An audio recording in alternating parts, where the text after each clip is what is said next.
To a busy parent, there's no better product for their child than a distraction. Not just a toy, a temporary replacement adult.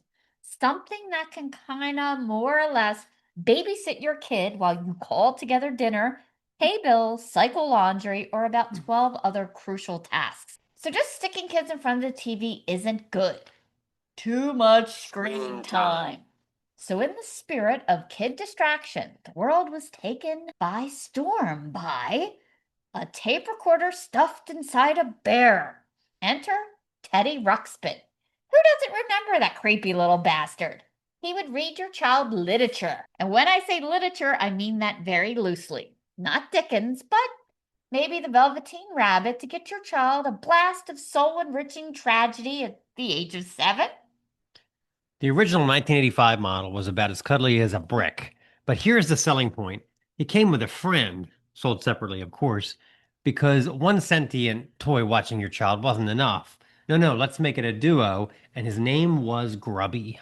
Now, I have no idea who sat in a boardroom and pitched this or how many mushrooms were involved, but you can't make up products like these.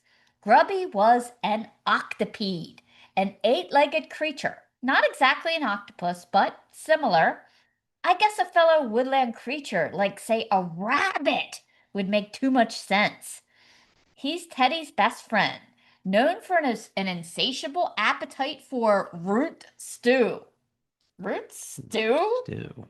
Were we trying to sell the kiddos on an aboriginal diet of some kind? What child was like, yes, this resonates. I've been trying to get mom to stop with the after school pizza rules, fire up the cauldron for a batch of boiled horseradish. So the full babysitting package consisted of two synchronized animatronic creatures, eyes moving, mouths opening and closing in perfect turn, because nothing soothes the rough edges of childhood like a bear that can only move his eyes and mouth, kind of like a paraplegic uncle. Basically, this was a dry run for animatronics, later perfected by the world famous Chuck E. Cheese band, made famous for songs like You Expect Good Pizza When Our Mascot's a Rat and Vomit Makes the Ball Pit Sad. And the inventors were cheeky enough to name the company World of Wonder.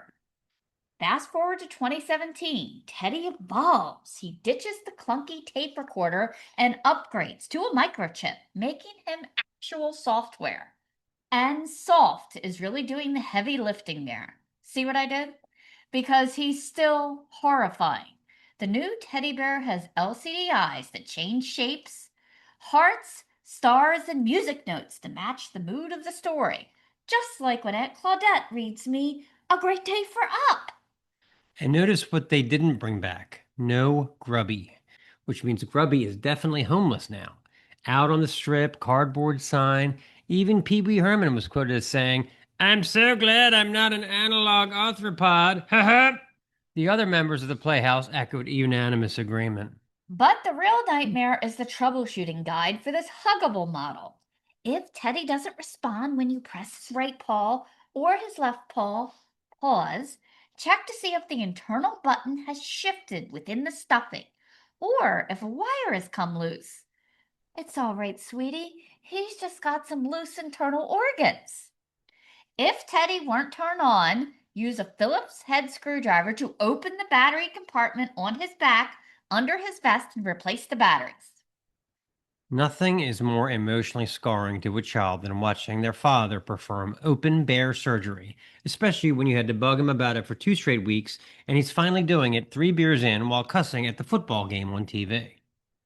Our poor companion, no anesthesia, just dad muttering, effing strip screws, while Teddy stares at the ceiling with heart shaped eyes and absolutely no pulse. What could go wrong here? Speaking of which, not sure whether they did it vindictively, but my parents always seemed to blow it when I asked them for things like this. The more specific I was, the more indifferent they became. It goes back as far as I can remember. Like I scraped up enough lawn mowing money to buy these tapes called the Metal Method Guitar Instruction Series. I found it in Circus Magazine at the impressionable age of 11. I was convinced they arrived during the week I was away at scout camp, but my folks vehemently denied it. Fortunately, the package surfaced behind a set of my mom's Polish cookbooks when I was packing up for college. I can only speculate that dear old mom was trying to learn the main lick from Crazy Train while putting the finishing touches on her Gołąbki. I was about 11 when I acquired my rodent soulmate. He was a guinea pig and his name was Scampy. Scampy and I did everything together. It was adorable. They played checkers, which mostly involved Stace playing against herself, while he aggressively ate lettuce and pooped on the rug. She put little barrettes in his hair so it wouldn't get in his eyes, the whole 9 yards. Then I went away to a week-long sleepover camp, and suddenly Scampy stopped eating. See, that's what it is. We should have never gone away. That's the problem. I wrote multiple letters asking how he was, but my parents never responded as they were struggling with trips to the vet and trying to medicate a guinea pig. So when I finally got home, my dad waited until I stepped off the bus, hugged me, and said, "Good to see you. Your pig is dead." No easing in, just rodent obituary at curbside. Of course, I cried hysterically.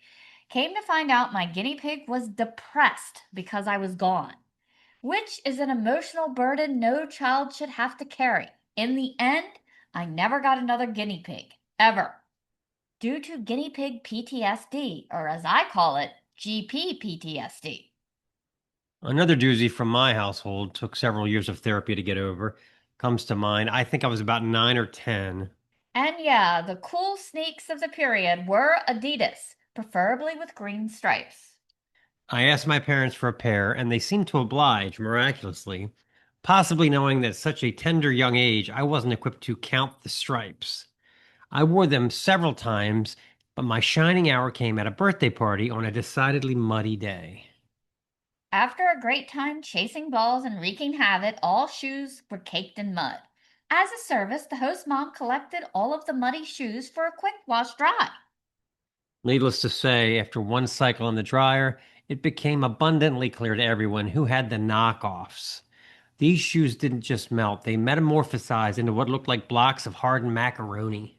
Totally unwearable, and to make matters worse, that was the only pair of shoes I had that day.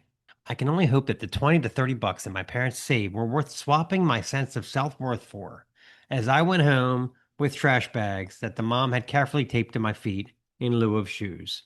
I exited in disgrace amid snickers from a wide variety of my peers. My blocks of macaroni were disposed of unceremoniously when I got home.